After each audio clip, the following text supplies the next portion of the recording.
dan pencatatan sipil ya. Kita coba masuk ke detailnya mulai dari bagaimana proses mulai dari awal sampai ke akhir gitu kan. Nah, yang kedua kita coba lihat kendala-kendala yang terjadi. Kita menyangkut biasanya ada 3 lah kalau kita melihat satu organisasi atau pelayanan seperti ini. Yang pertama mengenai jadi people atau orang, proses dan teknologinya kan. Nah, dari prosesnya kita coba lihat tadi. Prosesnya ya berjalan dengan lancar kalau artinya tahapan-tahapannya sudah ada. Tapi dalam prosesnya. Tetapi dalam sarana prasarana kalau kita lihat tadi pertama di luar ya. Yang di luar ada kebocoran dan masuk hujan dan lain-lain. Juga untuk tadi lalu lalangnya di sini kapasitas di sini penerimaan tadi bisa 500 ya, KTP aja bisa 500 per hari, ditambah surat-surat akte kelahiran dan kematian dengan ruangan seperti ini yang mungkin dirasakan kurang, perlu yang di luar itu ditata kembali ya, ada yang bocor, ada yang macam-macam, tapi tadi katanya karena anggaran jadi mungkin berikutnya lah gitu kan. Yang ketiga khusus mengenai KTP ya, KTP di sini ternyata banyak sekali permintaan yang datang dan apa tadi pergi pindah datang itu kan di sini perputarannya tinggi sekali. Puncaknya berkisar di antara 9.500 ya pada 6 bulan. Kalau 9.600 500 per bulan berarti kan dibagi 22 kira-kira bisa 500-an per hari. Berarti diperlukan stok KTP kita memang harus tinggi di sini.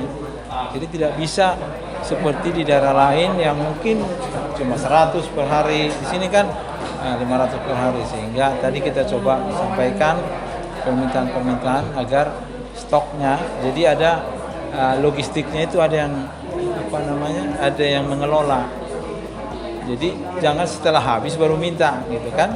Nah, dan permintaan ke pusat juga ditambahin atau dilengkapi dengan data-data sehingga nanti dari pusat nanti mendatangkan belangkonya. Nah, jangan sampai nanti masyarakat menunggu lama untuk belangko ini. Ini hak masyarakat loh. Jadi Undang-Undang 25 tahun 2009 mengenai pelayanan publik dan juga kita sebagai pengawas di Undang-Undang 37 tahun 2008 masyarakat harus dilayani dengan layanan prima. Tidak bisa, mereka sudah capek di negara ini, sudah merdeka, sudah bayar pajak semua kan, masa KTP-nya tidak bisa beres. Di sini pelayanan di sini bukan di sini rupanya bottleneck-nya bukan di sini. Ternyata memang ada di sini satu proses yang memang harus dipercepat, tetapi dalam logistik dari KTP itu sendiri. Memang syukur dengan peraturan Menteri Dalam Negeri yang baru, di mana tidak perlu lagi belangko semua karena bisa dengan A4 sekarang kan yang 80 tapi yang masih dari pusat ternyata masih ada menyisakan satu, yaitu belangko KTP. Itu tadi kita lagi diskusi bagaimana menyelesaikan belangko tersebut. Itu kira-kira yang gambaran umum. Kalau yang ini kan sementara ini kan saran kita dari sidak ini, tertulisnya nanti lengkap, ada namanya corrective action kan.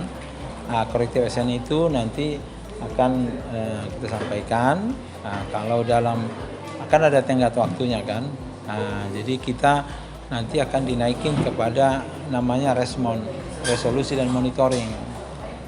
Kalau sampai itu nggak jadian juga, udah nanti rekomendasi kepada Presiden dan DPR untuk menyelesaikan ini. Tapi saya yakin jauh sebelum itu biasanya sih udah cepat kok selesai. Presiden ya Pak?